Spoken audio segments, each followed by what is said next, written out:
We're going to get into some more issues on the offensive side of the ball. We'll talk more defense a little bit later in the show to talk about some of these big-time playmakers that Oklahoma's got on the defensive side. But we got to figure out what's going on with the run game, man. That run game is a problem. We'll do that next, coming up here on Locked On Sooners.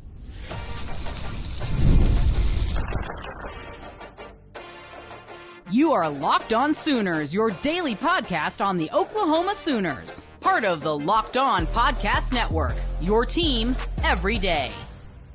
I don't know if I've seen an Oklahoma Sooners running game that has been as bad as this one has been this year. They're averaging 3.6 yards per carry. I had to go back to 2010 when they averaged 3.3 yards per carry for a season, but they had a dude named DeMarco Murray running the football, and he ran for 1,200 yards.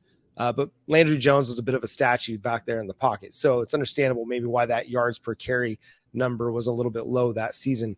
Talk to us about the Oklahoma Sooners running game and what you're seeing out of it and why it's not working in 2024.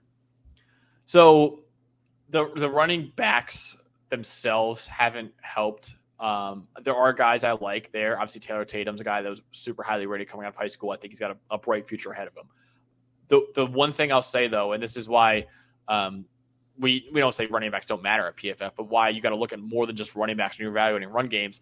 It's really the offensive line first and foremost. If you don't have a good offensive line, it's really hard for any run game to get going. I don't care if you have Derrick Henry back there, right? So if you look at Oklahoma's offensive line so far this year, they're right now tied for fourth worst in the Power 4 in run blocking grade at 54. So only Maryland, Pittsburgh, and USC have worse run blocking grades this year than Oklahoma. So it's been really bad. The offensive line has been bad in pass protection, has been bad in run blocking. And like we've seen, I mean, they've lost a ton of their starters, I believe all their starters from last year in the offensive line, and you're seeing it right now. They're really struggling to find their footing in the pass game and in the run game. So yes, the running backs themselves have not been great, but I do think it's more than just that. I think that the run blocking has not been great. And honestly, if you even want to look at the running backs in terms of pure rushing grade, Oklahoma's the worst in the Power 4 right now. So they have the worst rushing grade in the Power 4, the fourth worst run blocking grade in the Power 4. It isn't good either way, right? Your running backs aren't really creating for themselves. They're not really breaking as many tackles as other teams, and the run blocking has just not been creating holes for them either. So it's kind of a worst case scenario for both. Sometimes some teams have running backs that don't really break that many tackles or create for themselves, but a dominant run blocking offensive line. And sometimes you have a bad offensive line, but a superstar running back that can create for themselves. Oklahoma doesn't really have either of those things right now, which is why you're seeing the run game being one of the worst you've seen in recent years.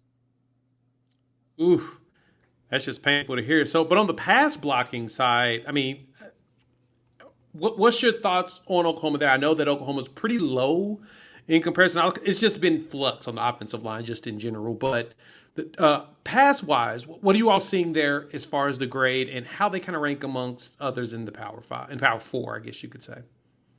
Yeah, it's a little better than the run blocking. The run blocking, like I said, was fourth worst in the Power 4. Right now, they're 12th worst in pass blocking grade, which is, again, not good, considering there's 70 Power 4 teams, if you want to count the Pac-12 in Power 5. But, so it's not great still, but it's still a little better than the run blocking right now.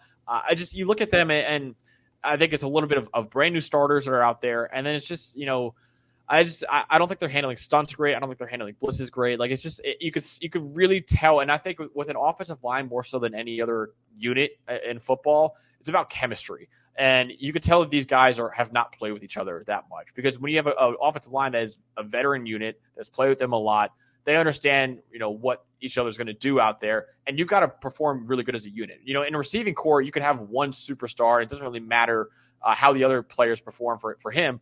On the offensive line, you need all five guys there. You can't really have a weakness in your offensive line. And unfortunately for Oklahoma, it's just a kind of a rebuilding year for that offensive line right now. And you're seeing it. And honestly, it's probably what the biggest culprit as to why this offense has just not performed well. At least the receiving core, you could look at and say, okay, when they get fully healthy, this could actually be a pretty good receiving core. I ranked it as a top 10 receiving core in the country entering the season. So I think there is talent there when they're fully healthy. With the offensive line, I don't even think it's really a health issue that much. I just think this is going to be an issue for them all season, honestly. Yeah, they've been kind of dinged up a bunch on at offensive line, at wide receiver. But at some point, you got to find guys that can play together and make it work somehow. Again, you're Oklahoma. You've got to be better than this. Some of it's a schematic thing. Some of it's a talent thing. You're Oklahoma. It shouldn't matter this much. Like, you should not be one of the worst offensive lines in the Power Four. It just should not happen. If there's any kind of bright spot that you see with Oklahoma's offense, what is it? I think the receiving core, when they get healthy, could be pretty good, and I think that'll be really helpful. And again, and this might be ruined now, but like I actually, there's Jackson Arnold. There's parts of his game when you watch his tape, and yes, he was not playing great, but there's parts of his game that you look at and say, okay, that's why he was a 5-star recruit. You can see why right there. And I think one thing that I was really impressed by was that kid's toughness. He was getting drilled because the offensive line was not protecting him, and he stood tall in the pocket and made some throws. He also missed some throws, and he also missed some assignments too. Again, I'm not saying Jackson Arnold was good out there. What I am saying, though, is I think benching him and benching him for maybe the rest of the season, that's a major mistake for Oklahoma right now. We'll see how Michael Hawkins can do. Maybe as more of a runner, he could provide a spark for this offense. And for offensive lines, if you have a bad offensive line, a mobile quarterback is a really good way to kind of mask that. So maybe that's what Oklahoma's looking for right now. But I think I did like what Jackson Arnold was showing at times this year. And I just think benching him this early in the season was just not a smart move, because not only could you not have him for this year, there's a chance this kid might enter the portal after this year now, if you're going to bench him for the entire season, especially when you're starting a true freshman at quarterback. So if you lose Jackson Arnold for next year too, I'm really kind of nervous for this Oklahoma program. So I don't necessarily agree with that benching. Again, if you want me to name a strength, I think it's hard to find any strengths right now for Oklahoma's offense, but the receiving core, when healthy, should be pretty decent. And then I did like what Jackson Arnold was doing out there at times. And obviously the Tennessee game was not very good at all. But before that, I thought there were moments that you can see why he was rated so highly coming out of high school. So it's slim pickings for sure because of how bad this offense has been. But those are the two things that I kind of did like when I was watching their offense a little bit. So if you're Oklahoma, then what do you lean into? You lean into that defense, right? Yep. Have to. I think that's the only way you can win games now, is that you have to have an elite defense and just to make up for this offense right now. It's not quite the Iowa of last year, right, where it was just the worst offense in the country and maybe the best defense in the country. But it's going to be something of that inkling where you're going to need this defense to carry you to a bowl game, honestly. I mean, you look at that schedule, like it is entirely possible that Oklahoma is going to have trouble finding too many wins, maybe outside of this Auburn game and this Maine game. And maybe the South Carolina game. I mean, they play every other game as a ranked team, I believe, on their schedule. So, it's going to be a really rough rest of the year for Oklahoma. And this is not the stretch I think you want to be starting a true freshman quarterback for right now. No, you make a good point there. So Michael Tarkin transferred to Oklahoma from USC via Florida, right? And his last year at Florida, he graded out pretty well. Right now here at Oklahoma, it appears that he's probably the better graded offensive lineman today. It's not as great as it was his last year at Florida, but it seems to be trending up, especially in the run block area. What have you guys seen with Tarkin out there at the right tackle, and is there a bright spot with him playing?